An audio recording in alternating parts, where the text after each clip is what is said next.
Salve Regina.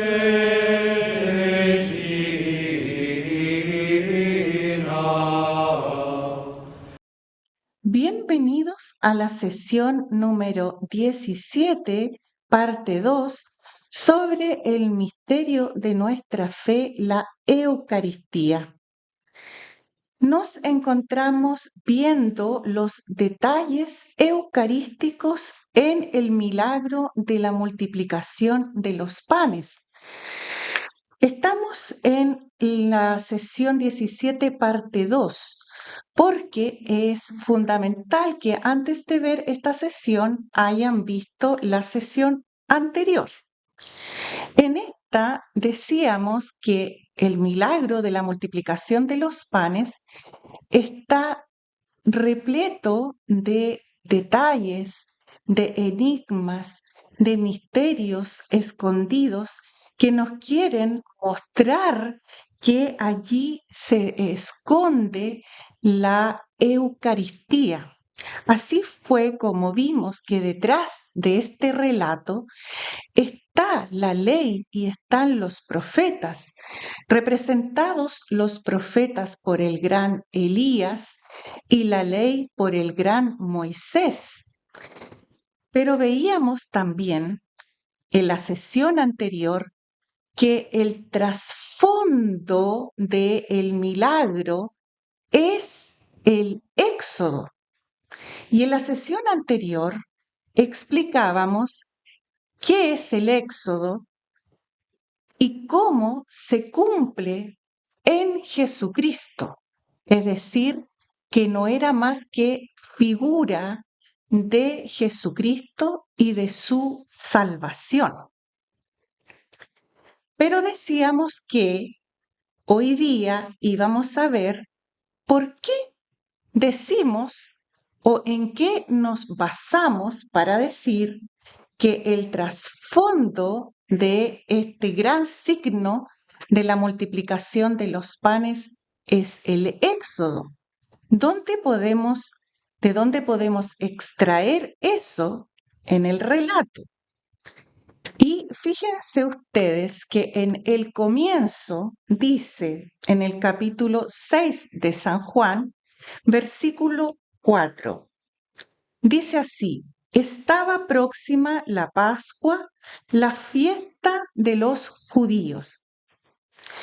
Y ustedes dirán, ¿y qué tiene que ver la Pascua con el Éxodo? Pues bien, la Pascua, gracias a la Pascua, se produce el Éxodo. Por lo tanto, en este primer detalle al inicio del relato, ya se nos está mostrando todo un trasfondo, el Éxodo. Entonces vamos a tener que remontarnos nuevamente al Antiguo Testamento, como bien dijimos, desde la sesión número 1 de nuestra formación, que la Eucaristía no se puede comprender sin el Antiguo Testamento. Vamos a ir a ese momento en que los hebreos se encontraban esclavos, condenados, ¿no es cierto?, a la muerte en Egipto, con trabajos muy mortificados, y donde Dios elige a Moisés para la liberación del pueblo, de los hebreos, desde la esclavitud hacia la libertad allá en el monte Sinaí, donde ocurre la alianza y el culto a Dios.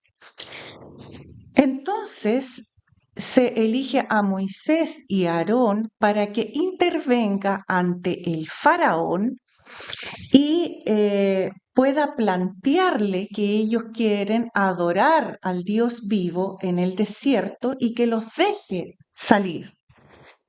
Ustedes saben que el faraón se obstinó de tal manera que Dios tuvo que enviar las famosas plagas de Egipto. tenemos que necesariamente ir a esto. Y todo cristiano tiene que conocer esto.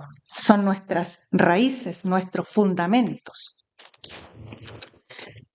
La 10ª plaga es la más grave, siendo todas las plagas muy terribles.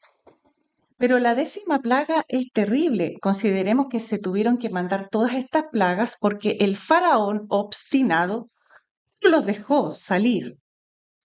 Entonces, la 10ª plaga consistía en la muerte del primogénito. Veámoslo en Éxodo capítulo 11, versículo 4.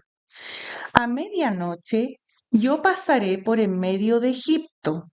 Morirán en el país de Egipto todos los primogénitos, desde el primogénito del faraón hasta el primogénito de la esclava y todos los primogénitos del ganado. Por lo tanto, la 10ª plaga de Egipto era terrible, era gravísima. Iba a morir el primer hijo varón de todos, desde el faraón, la esclava y del ganado. Entonces, allí es cuando se instituye la Pascua. ¿Y qué dice el capítulo 12 del Éxodo? Se le dice a los hebreos: elegirás un cordero sin defecto, macho, de 1 año, sin mancha.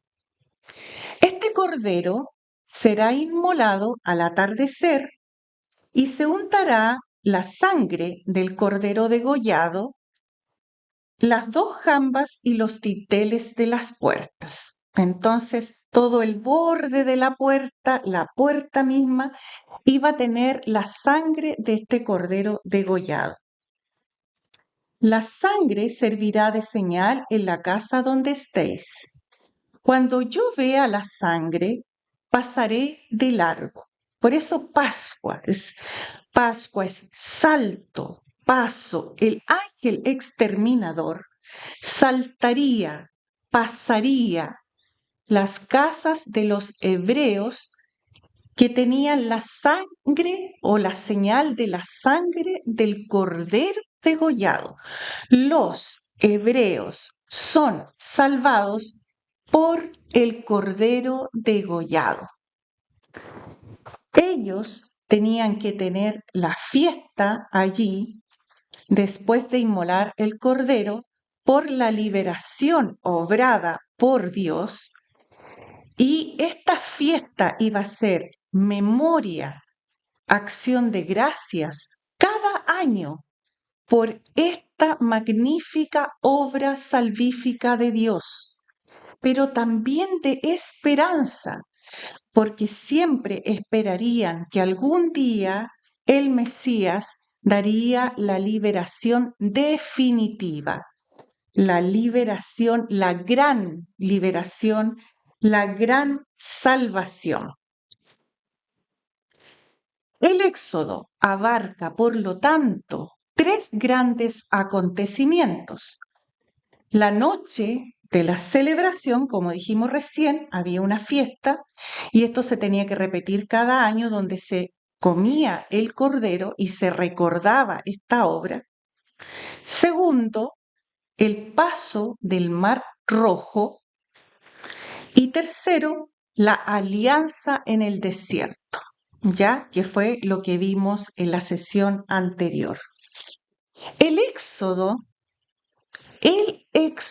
se puede decir que es el Evangelio del Antiguo Testamento. Es la buena noticia. Acordémonos que Evangelio, ¿qué es? La buena noticia. La buena noticia de un Dios que ha salvado a los hebreos para hacer con ellos una alianza y un pueblo autónomo que lo adore libremente. Entonces, ¿cómo la Pascua se cumple en Jesucristo? Veamos la cronología según el Evangelio de San Juan.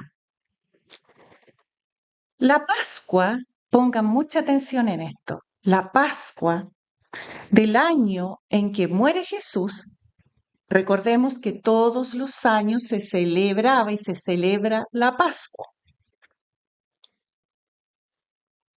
La Pascua del año en que muere Jesús va desde la tarde del viernes hasta la tarde del sábado. El viernes es la vigilia de la Pascua y el sábado es la Pascua misma. Jesús no podía morir en la fiesta misma. Por eso es que se apuran en la ejecución. Bien, ¿qué dice la cronología de San Juan?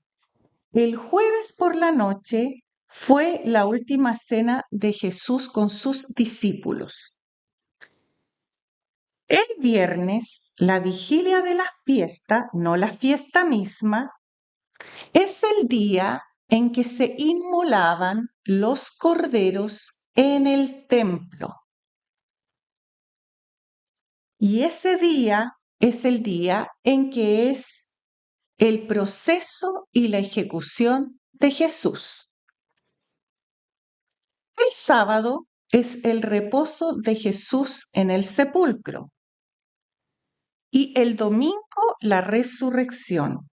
Por tanto, según la cronología de San Juan, Jesús murió en el momento mismo en que eran inmolados los corderos en el templo. Los corderos pascuales eran inmolados a la hora nona en el templo. La hora nona es sobre las 3 de la tarde. Jesús muere como el verdadero cordero, del que los corderos pascuales eran mero indicio. La muerte y resurrección de Cristo se han convertido en esa Pascua que perdura, esa Pascua eterna, que nos hace saltar, pasar de una vida de esclavitud, de pecado, a la libertad de los hijos de Dios. Jesús es el nuevo y verdadero Cordero que derramó su sangre por todos nosotros. Él es el Cordero inocente, sin mancha, degollado en la cruz.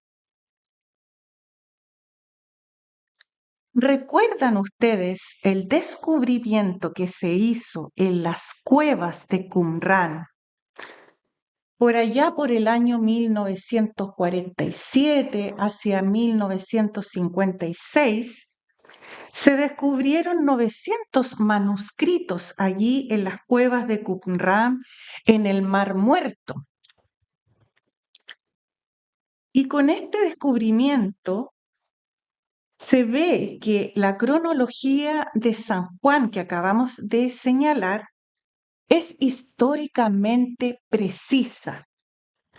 Jesús derramó realmente su sangre en la víspera de la Pascua, a la hora nona, a la hora de la inmolación de los corderos en el templo.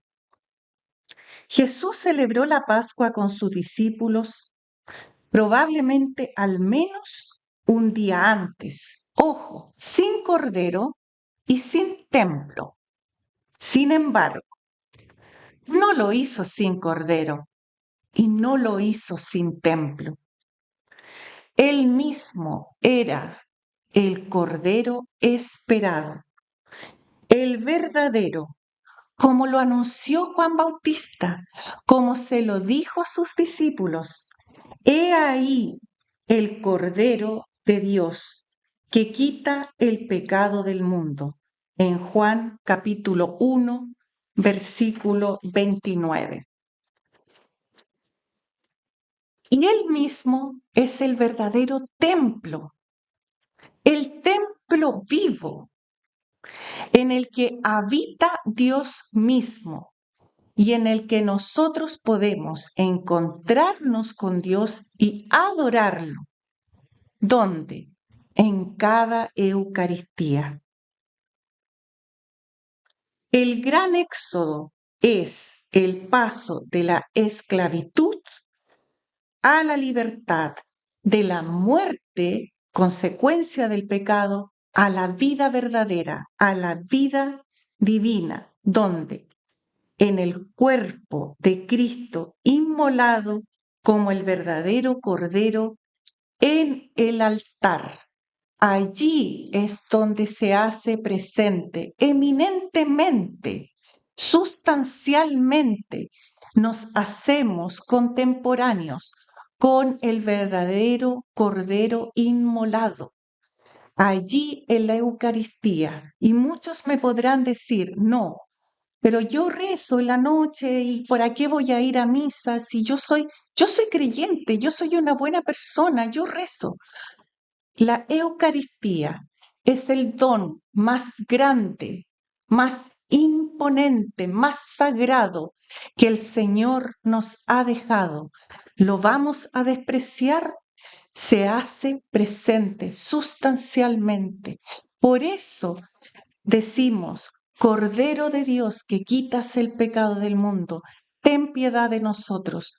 Cordero de Dios que quitas el pecado del mundo, ten piedad de nosotros. Cordero de Dios que quitas el pecado del mundo, danos la paz. ¿Cuándo? En el rito de comunión, antes de recibir a nuestro Cordero inmolado, el cuerpo y la sangre de Jesús. Salve.